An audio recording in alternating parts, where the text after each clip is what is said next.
نصیر الدین صاحب قل العفو کے لیے مزید تفصیلی ہدایات اگر ضروری سمجھیں تو بیان کر دیں۔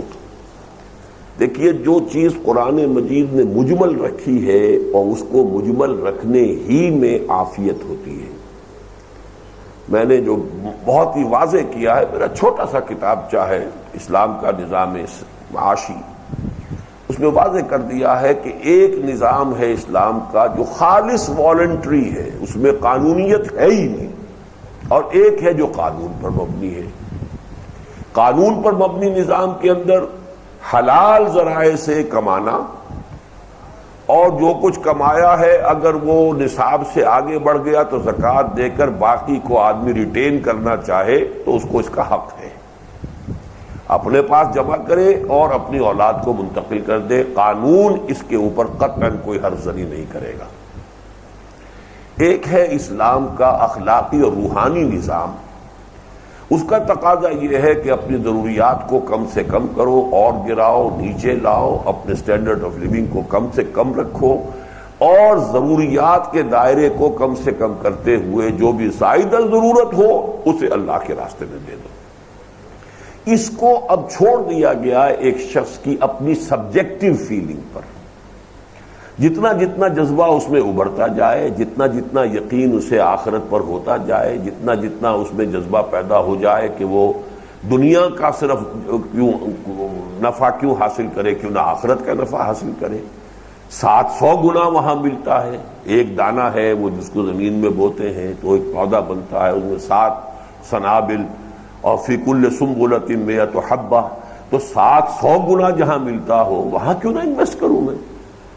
Why to settle for less؟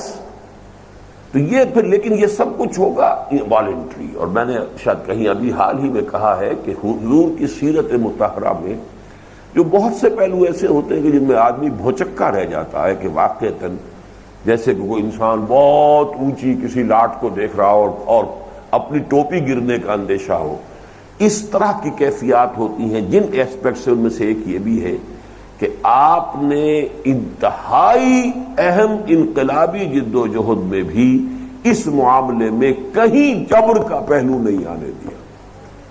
It was all voluntary۔ کوئی چند کھجوریں لا کے ڈھیر میں ڈال گیا وہ بھی قبول، کسی نے سارا گھر سے اپنا وہ جھاڑو پھیر کر سب کچھ جمع کر دیا وہ بھی قبول، کسی نے آدھا ڈال دیا وہ بھی قبول۔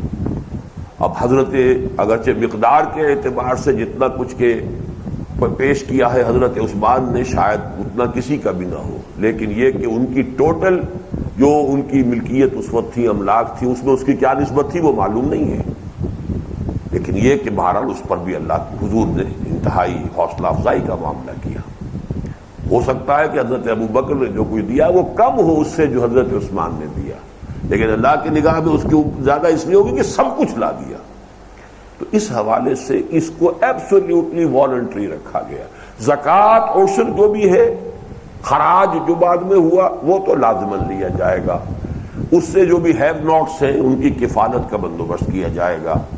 کسی وقت اگر کوئی ایمرجنسی ہے کہ محض ان چیزوں سے کفالت نہیں ہو پا رہی تو پھر کچھ اور بھی ٹیکس لگا دیا جائے گا، لیکن یہ کہ حضور کا کمال یہ کہ اس سے زیادہ ایمرجنسی کا تصور نہیں کر سکتے کہ جو ایمرجنسی غزوہ تبوک کے وقت تھی، اس میں بھی جبر کوئی نہیں کہ زبردستی تمہارے پاس 4 اونٹ ہیں 3 دے دو، 1 رکھو اپنے پاس۔ دوران سفر تو ہوا ہے کہ کوئی شخص اب سوار کر لے، وہ بھی واعظ کے درجے میں، نصیحت کے درجے میں، لیکن کہیں جبر نہیں۔ اس لیے اس میں قل العفو جو ہے یہ سارا کا سارا انسان کے اپنے جذبہ ایمانی، اپنے یقین، آخرت کی کتنی ترجیح ہے دنیا کے مقابلے میں۔ کلا بل تؤثرون الحیات الدنیا، تم تو آخرت کی، تم دنیا کی زندگی کو ترجیح دیتے، بل تؤثرون الحیات الدنیا والآخرۃ خیر وابقیٰ۔ اگر برعکس ہو جائے آخرت کی ترجیح، لیکن ترجیح کتنی ہے؟ 50-51 کا فرق ہے، یا ترجیح ہو چکی ہے کہ 90 وہ آپ کے ذہن پر ہے اور 10 اب یہ رہ گیا ہے۔ یہ سارا آپ کا انٹرنل معاملہ، ہر شخص کا اپنا اندرونی معاملہ ہے، اور اس میں چھوڑ دیا گیا اپنے اسی اندرونی معاملے میں۔ بلکہ اس کے برعکس بھی یہ کیفیات ملتی ہے کہ ایک صحابی نے کہا میں اپنی ساری جائیداد، سب کچھ، سارا مال دے دینا چاہتا ہوں اللہ کی راہ میں، نہ اس وقت وہ ایمرجنسی والی بات تھی. حضرت طلحہ انصاری تھے رضی اللہ تعالیٰ عنہ. حضور نے فرمایا کہ نہیں، ٹھیک نہیں ہے یہ بات کہ تم اپنے وارثوں کو فقیر بنا کر چھوڑ جاؤ. انہوں نے عرض کیا اچھا حضور پھر میں آدھا سارا دے دیتا ہوں، آدھا میرے وارثوں کے لیے رہ جائے. فرمایا نہیں، یہ بھی بہت زیادہ ہے. انہوں نے عرض کیا تہائی کے ہاں تہائی ٹھیک ہے، اور فرمایا الثلث کثیر، تہائی بھی بہت ہے. اور یہی تہائی ہے کہ جس میں پھر وصیت کا بھی حق دیا گیا انسان کو کہ مرتے وقت وہ اپنی وصیت کے اندر بھی تہائی کا طے کر سکتا ہے، کسی ادارے کو دے، کسی دین کے کام کے لیے دے، کہیں فقراء کے لیے دے، جس کو چاہے دے دے. قانون وراثت سے اس کا 1/3 جو ہے مستثنیٰ ہو جائے گا اگر اس نے وصیت کی ہے. وہی 1/3 آپ نے گویا. اس سے ہم کیا نتیجہ نکالیں گے کہ انسان اگر کسی وقت اپنا سب کچھ دینا چاہے تو اب ایک تو یہ کہ اس پر ڈیپینڈ کرے گا کہ وہ انسان کون سا ہے، وہ ابو بکر ہے یا طلحہ ہے. اور فرق تو ابو بکر اور طلحہ میں بھی ہوگا نا، سارے صحابہ بھی تو برابر نہیں ہے نا. انسانوں کے اندر جو بھی فرق مراتب ہوگا اس کو بھی پیش نظر رکھا جائے گا. نمبر 2 حالات اگر غزوہ تبوک کے ہیں تو بات اور ہے. تو اس حوالے سے ان چیزوں میں بہت ہی توازن کی ضرورت ہے.